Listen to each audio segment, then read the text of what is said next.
Still making life below zero. Yes! Bring it on.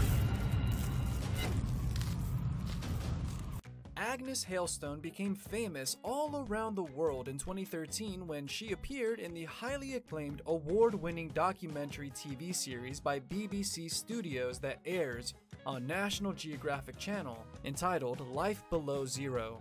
In 2022, this show is still a one-of-a-kind cinematographic achievement, staying miles ahead of the competition if any even exists. The series depicts the everyday and seasonal pursuits of subsistence hunters surviving off the land in what many would deem to be the most hostile Alaskan wilderness. Far from civilization, the electricity grid, plumbing, an internet connection, and other luxuries of modern living.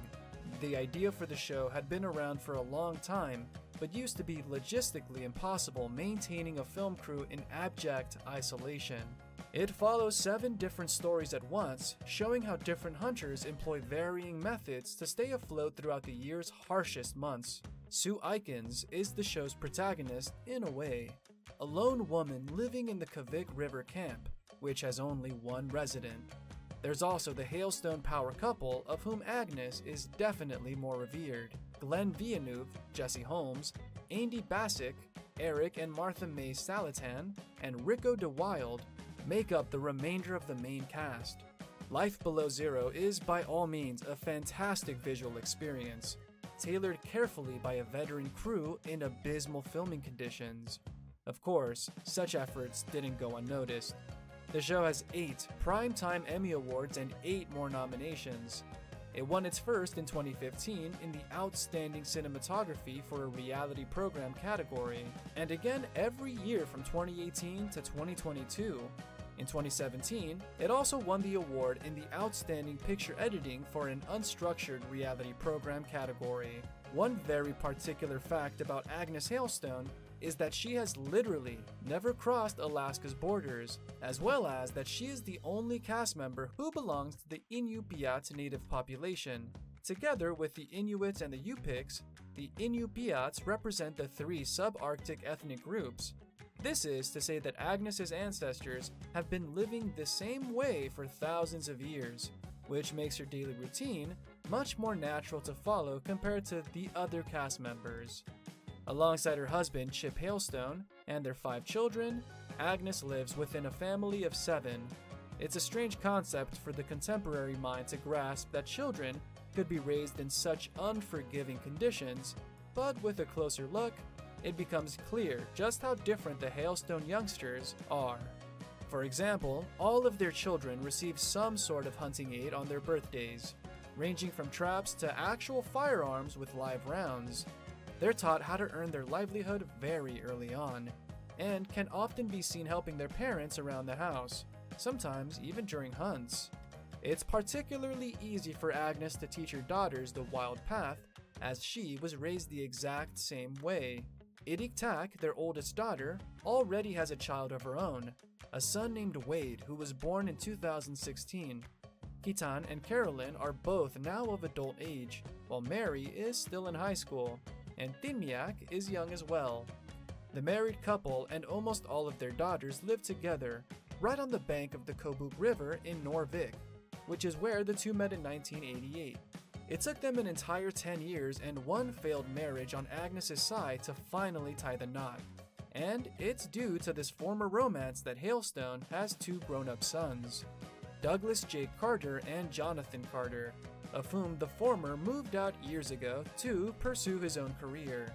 Agnes was born on the 14th of June 1972 and named after Hurricane Agnes, which terrorized the US at that time. She had her first child at the age of 19 with her husband, at the time most commonly referred to as Carter. Chip met her when attending a getaway near Norvik. He was actually only visiting Alaska, but liked it so much that he decided to stay there and not return home. He's originally from Kalispell, Montana, USA. Chip's birthplace has approximately 25,000 inhabitants, while less than 700 neighbors live anywhere near Agnes's residence. When it comes to knowing how to use weapons and ensure survival, Agnes outshines everyone else in the show, including her husband. She has been a skilled hunter since early childhood, which is evident to every viewer who has seen her on the prowl. She uses an old Mosin Nagant 3-line rifle M1891, which is a Russian-made bolt-action weapon delivered over a century ago. Although its uncontested reliability is attested by almost 40 million units having been produced, in 2022 there are way more efficient firearms for any scenario. Still, Agnes sticks to her old friend regardless. She also has an all-purpose knife that goes everywhere with her, and even has a name, Ulu. Probably one of the most impressive things about Agnes is just how great of a marksperson she is. Her ability to hit very distant targets without even using a scope is highly reminiscent of the deadliest sniper in history, Simo Heiha, a man who achieved over 500 confirmed kills during World War II. Much like Simo, Agnes likes to dress in all white so as to distort her figure against the snowy background. She hunts alone, or with her husband, uses her old rifle, and yet, there's no one better than her at what she does.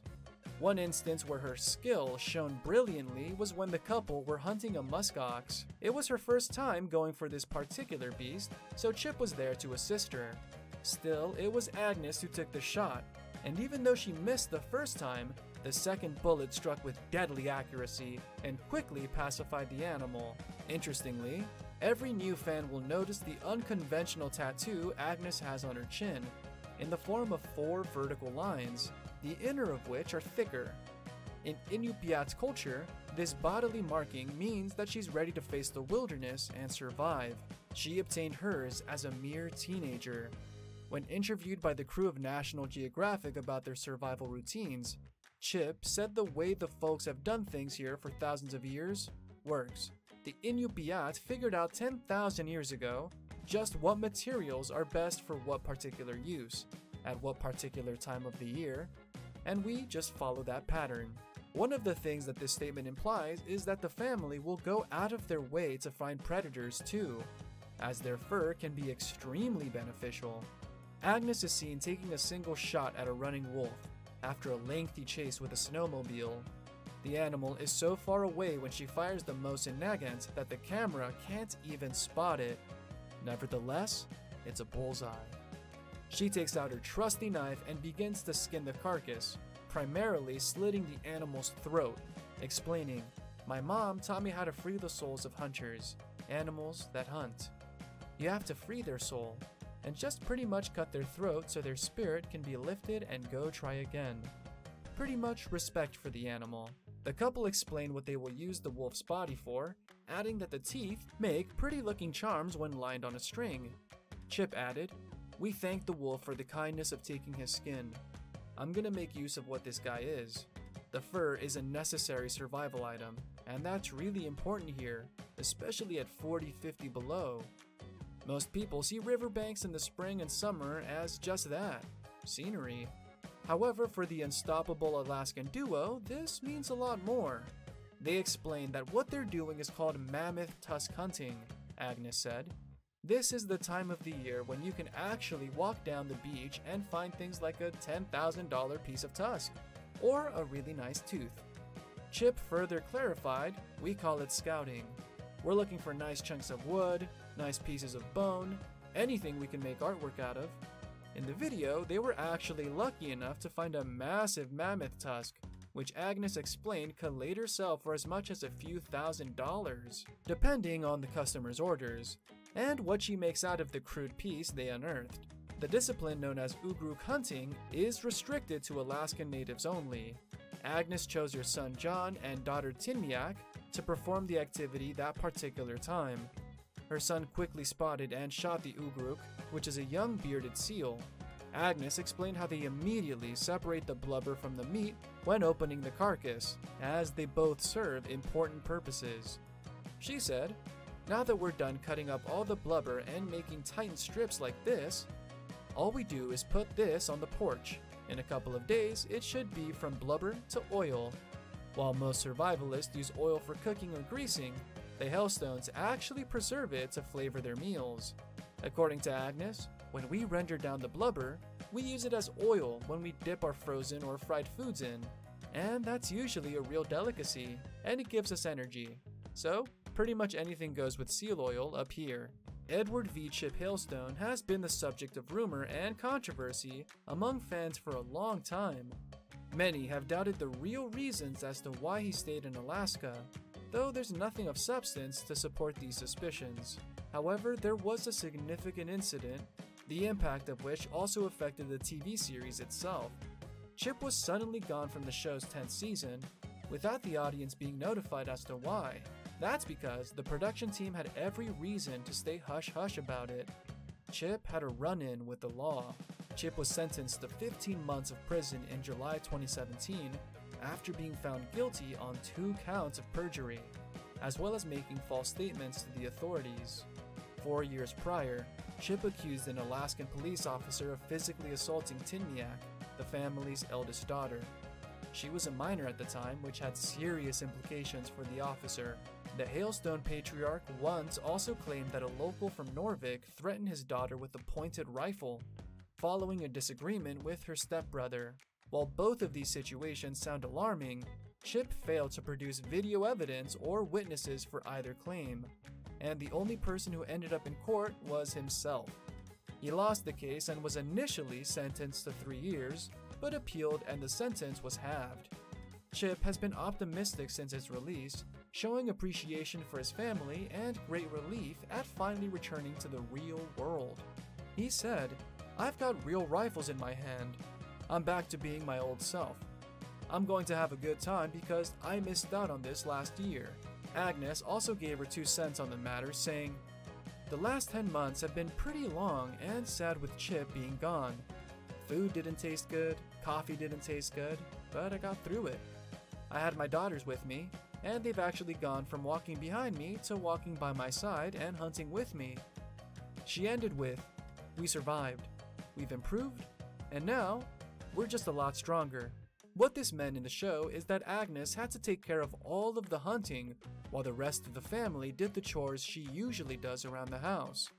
Though initially challenging, this new way of surviving built an immense respect for Agnes among the viewers, whose expectations she greatly surpassed with the display of iron will, resourcefulness, and resilience.